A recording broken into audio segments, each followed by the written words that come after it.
Good morning, students. Students, in our previous lecture, we discussed with you the electronic displacement of the covalent bonds. Now, today we will be discussing the reaction intermediates. Now, as I told you, when on the substrate, the attacking reagent attack, it results in the formation of intermediate and then product. The various reaction intermediate are, first one is carbon free radicals. So, various reaction intermediates are carbon free radical.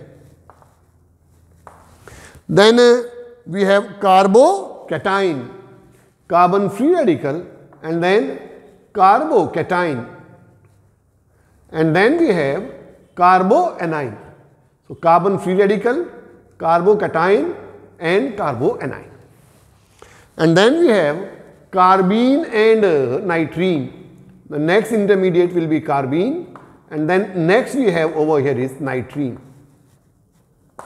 So, carbene and nitrene, we will not be discussing carbene and nitrene over here, but we will discuss carbon free radical, carbocation, carboanion, carbene and the nitrene. The first reaction intermediate is carbon free radical. Student, the free radicals are formed due to homolytic bond fission. So, carbon free radical. When we talk about the reaction intermediate which is carbon free radical. Now, carbon free radical, here they are formed by homolytic bond fission. So, they are formed due to homolytic bond fission. Formed due to homolytic bond fission. They are formed due to the homolytic and then bond and then fission. So, they are formed due to homolytic bond fission.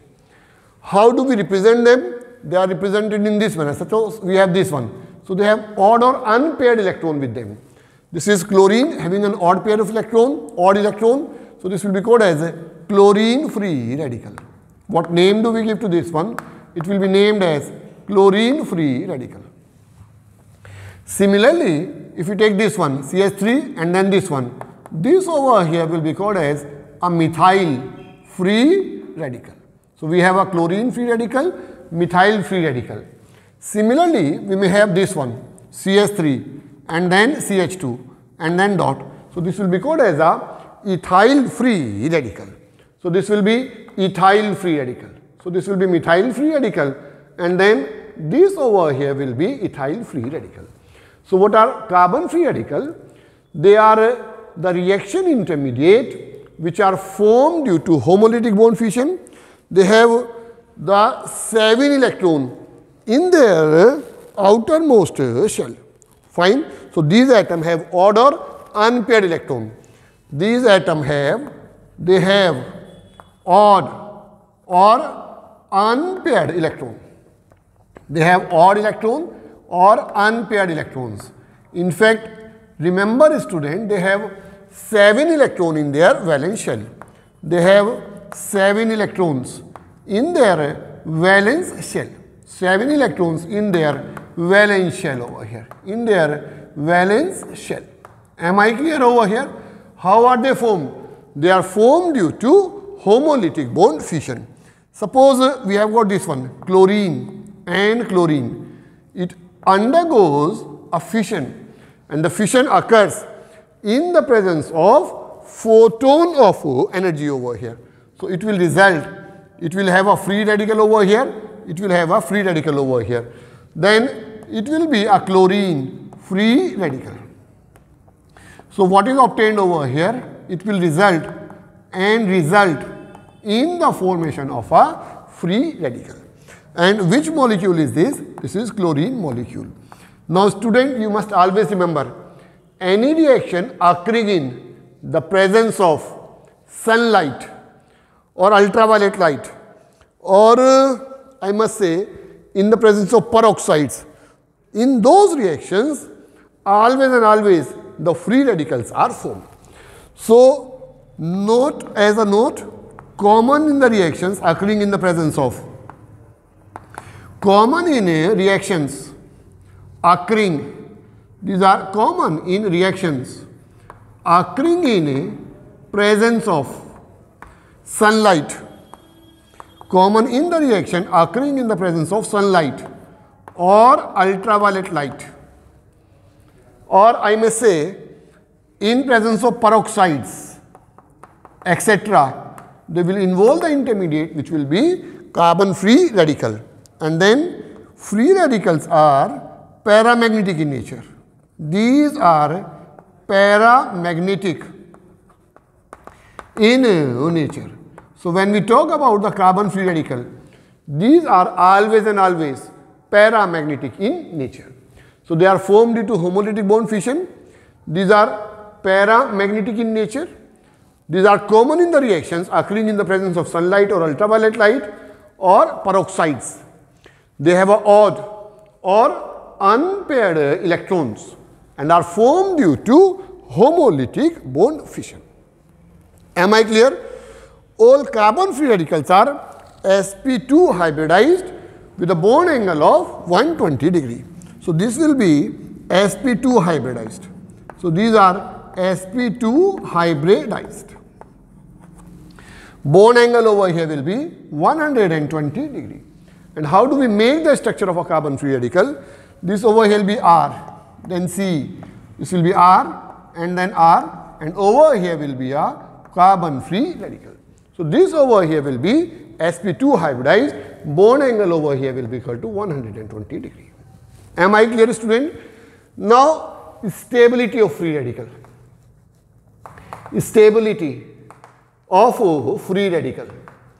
You must always remember it is directly proportional to number of resonating structures. Directly proportional to number of resonating structures. Directly proportional to number of resonating structures. Am I clear? Also directly proportional to number of hyperconjugating structures. Directly proportional to number of hyperconjugating structures. Directly proportional to number of resonating structure as well as the number of hyperconjugating structure. So in this case, if you take over here triphenyl free radical,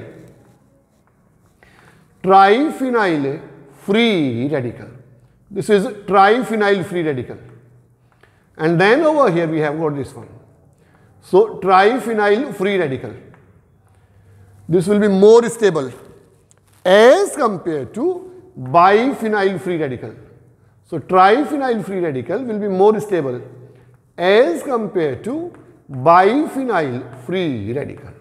So triphenyl free radical will be more stable as compared to biphenyl free radical, which again will be more stable as compared to benzyl free radical, which will be more stable as compared to benzyl free radical, which will be more stable as compared to allyl free radical. Am I clear, student? Which is more stable as compared to allyl free radical, which again will be more stable as compared to tertiary free radical. This will be tertiary free radical, which will be more stable as compared to secondary free radical, which again will be more stable as compared to ethyl free radical, which again will be more stable as compared to methyl free radical. So triphenyl free radicals are more stable as compared to diphenyl, as compared to benzyl, allyl, 3 degree, 2 degree, 1 degree and the methyl group. Here this will be stabilized due to resonance. As I have already told you, for 3 benzene ring, how many resonating structures are possible? 3 for 1 benzene ring and 1 for the group. As for example, so this is a decreasing order of a stability. Decreasing order of stability of free radical. This is a triphenyl free radical. Triphenyl free radical. This is more stable as compared to diphenyl free radical. More stable as compared to diphenyl free radical, which will be more stable as compared to benzyl free radical, which is more stable as compared to allyl free radical. Which will be more stable as compared to tertiary free radical. Which is more stable as compared to tertiary free radical. Which again will be more stable as compared to secondary free radical. Which will be more stable as compared to ethyl free radical. And this will be more stable as compared to methyl free radical. Am I clear, student? Now, just see over here, how many resonating structure? There will be 10 resonating structure. There will be 7 resonating structure. There will be 4 resonating structure. Here, this will be 9 alpha hydrogen atom. So, there will be 9 hyperconjugating structure. This will be 6 alpha hydrogen atom, 6 hyperconjugating. This will be 3 alpha hydrogen atom and 3 hyperconjugating structure. So, stability of free radical is directly proportional to number of resonating structure, number of hyperconjugating structure, and also directly proportional to the plus I effect. And also it is directly proportional to plus I effect. As for example, if you consider the benzyl free radical, this is benzyl free radical, this one. Now, this is in conjugation to this. So, this pair of electron to this, and this will shift toward this side over here. So, if I develop the resonance in this form, so this form will be developed as this. This will be double bond CH2 and this will be dot. Am I clear? I am showing you how the resonance can be developed in the free radical. Then this over here, if you look at this one over here, the next form will be the resonating form. This will be CH2, double bond, this will be this, free radical, and then over here will be this. The next form will develop, which will be attacking over here, this will shift toward this side. And the form that will develop will be, this will be free radical, double bond, and then over here will be double bond CH2. So, this is the free radical over here. And this is what free radical?